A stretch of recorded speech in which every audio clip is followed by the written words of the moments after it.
All right, I'm ready. Good evening. I'm Dr. Emmett Brown. I'm standing on the parking lot at Twin Pines Mall. It's Saturday morning, October 26, 1985, 1:18 a.m. And this is temporal experiment number 1. Come on, Einie. Hey, boy, get in there. That a boy. In you go. Get down. Get your seatbelt on. Dog puts on his That's it. seatbelt. Whoa, whoa, whoa. Okay. Please note that Einstein's clock is in precise synchronization with my control watch. Got it? Right, check, Doc. Good. Have a good trip, Einstein. Watch your head.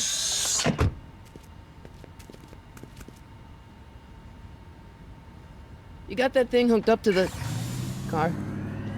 Watch this. Yeah, okay. Got it.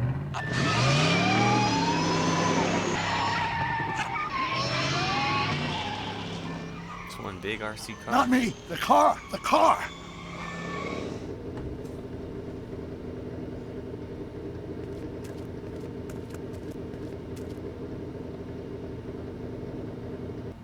If my calculations are correct, when this baby hits 88 miles per hour, you're gonna see some serious shit.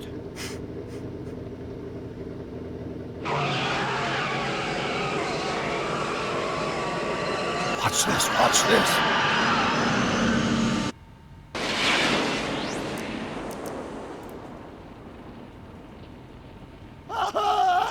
What did I tell you? 88 miles per hour! The temporal displacement occurred at exactly 1:20 a.m. and 0 seconds! Ow! Doc, what happened to the car?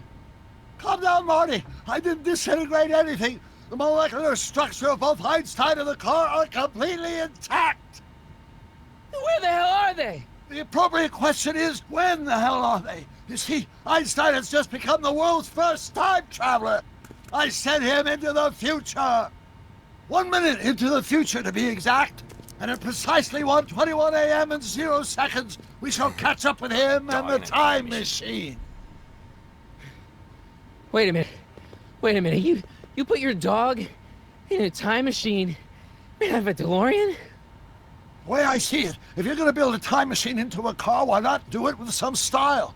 Besides, the stainless steel construction made the flux dispersal. Look out!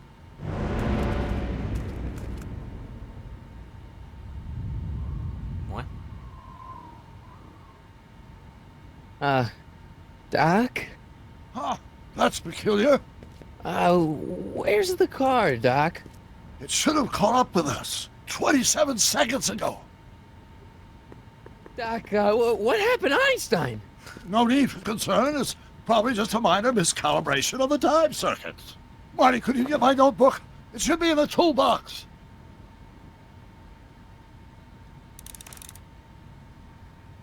Walk, Marty. Let's see, where's this toolbox at? Notebook. Got it. Flux capacitor? That's it! What the heck's a flux capacitor? My latest invention. The thing that makes time travel possible. In this notebook, I've detailed the nearly 3 decades of scientific breakthroughs necessary to build a working time machine.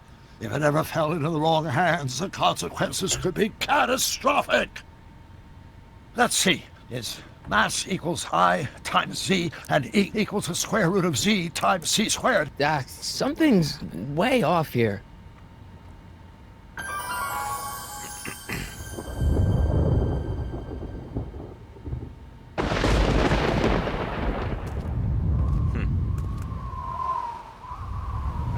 His Doc? face.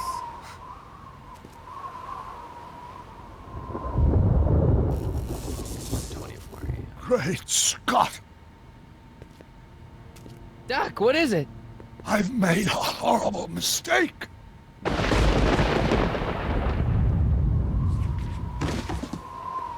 Doc! What? No! I'm sorry, Marty. What? Doc, come back! Doc! Interesting. Doc!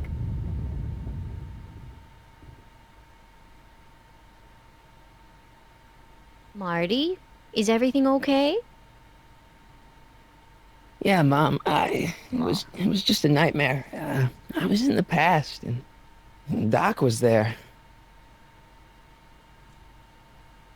Well, you're safe and sound now, back in good old 1986. But you'd better get up. Your father's waiting for you. Huh? Weren't you going to meet him over at Doc's? Holy crap! I'm late.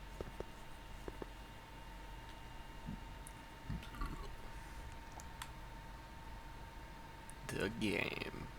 Back to the Future.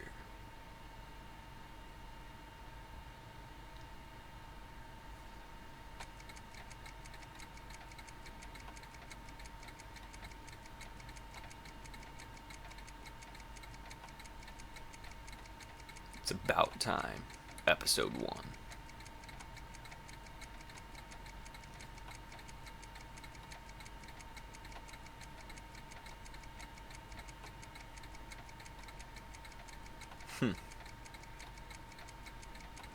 It's a cool little city.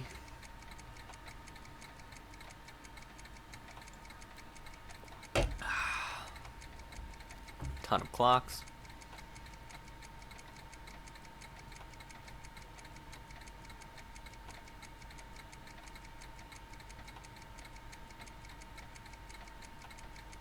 Okay then.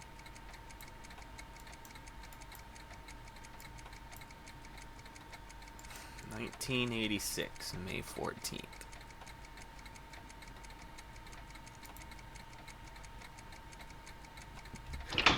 Dad, are we too late to stop the sale? Better late than never. You wouldn't believe how much rare stuff there is back here. That's Doc stuff. The city has no right Now, to. son, I know you're upset, but your friend's been gone for months, and the city really seems hell-bent on using his land for that new parking garage. And, hey, is that a first edition Jules Verne?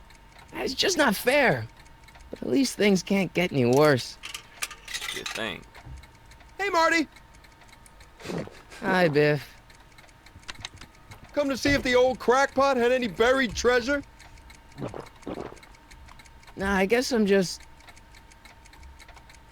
remembering. Select items around the lab to make sure Doc didn't leave anything dangerous lying around. Let's see. Does nature contrive it so that even with a time machine, you can intervene to prevent your own conception, for example?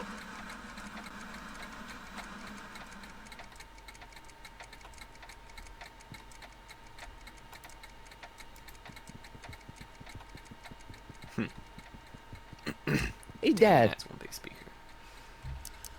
Who's running the sale? Doc's alive. What's Biff doing? And a Do dream. you think dreams can predict the future? Well, you know I don't go in for that mystical stuff, but I do think they can reflect how you're feeling about the future. What did you dream? Oh, just weird stuff about Doc. Well, that's understandable, don't you think? I guess, but I feel like it was telling me something. What's Biff doing here? He wasn't a friend of Doc's. It's a public sale, Marty. Everyone's allowed. Even Biff. Who's running this sale anyway? Oh, that'd be me, son. You? Why? Well, once it became apparent that the bank was going through with the sale, I volunteered to oversee it in order to make sure that Doc's stuff would be treated with a modicum of respect. Isn't that right, Biff? You got it, Mr. McFly! I'm telling you, this sale is a joke. Doc's only been gone for a few months, and I happen to know. Yes, you've told us he's not dead. He's on a trip. Let's say you're right. Have you considered that this trip may not have been entirely voluntary? I hate to say it, but Doc's run up some pretty sizable debts around town.Maybe he's just hiding from his creditors. You got Doc wrong. Sure, maybe he's not so good with money. That's just because his mind's always on bigger things. But he's still a straight-up guy. He'd never run away from his problems. Well, you know him better than I do, son, but the bank is within its rights to sell off his stuff. Maybe you should try to find some things to remember him by before Biff grabs them all.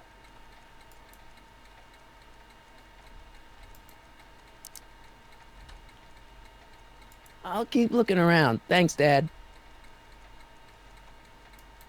Let's see what's over here. The model.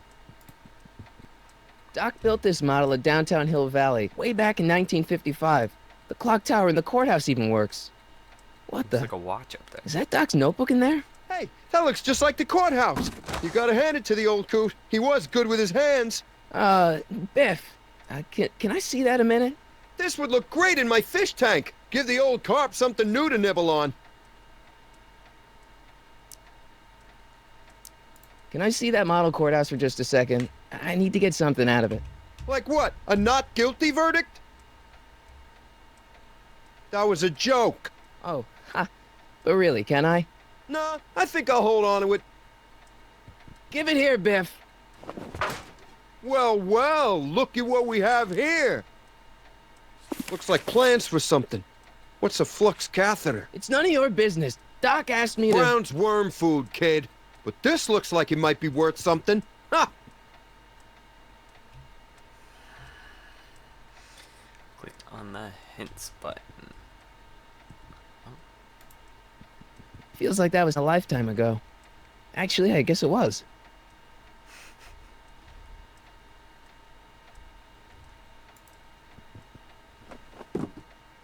Hey, let me try, Marty. Now, Biff, let Marty have his turn. You got it, Mr. McFly.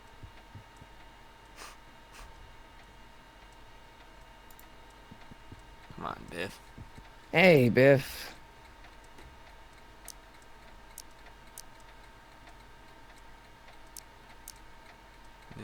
It's I dangerous. just can't let you keep that notebook. It's dangerous.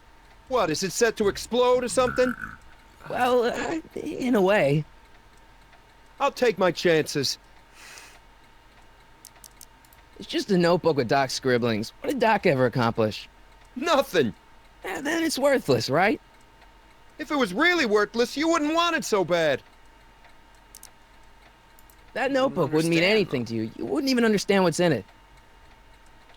You calling me ignorant? I only want that notebook reminds me because, of him. well, I'm sentimental. It's like a piece of Doc. Doc's dead. Time to get over it and move on. I'll pay you for it. How much? Not enough. Wow. Never mind.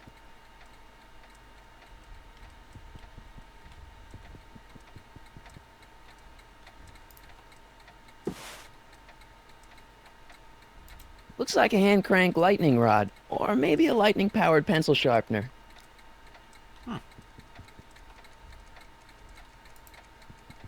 a guitar. Hey, Dad, why's my guitar got a price tag on it? Sorry, son. Must have been an overzealous clerk. Just pick it up. I'll iron things out with the bank.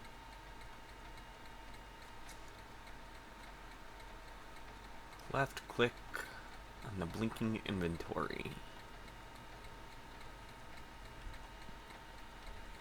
It's huge. It took me forever to Speak- repair this thing after I blew it out last time, and now some jerk's gonna pick it up for pennies.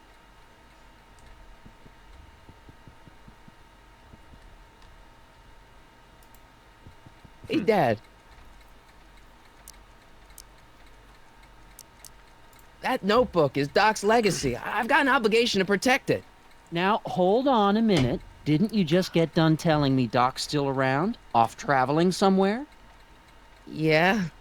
Then how is it your obligation to protect his legacy? You can't have it both ways, Marty. If Doc's alive, he can protect his own legacy. About Biff. Dad, I know you're trying to help. He talks a big game, son, but he's not so tough. I've been dealing with him a long time. Believe me, I can handle him. So can I. I guess you What's going on with can. his eyes? Okay, son, I'll stay out of your way. But you know where to find me.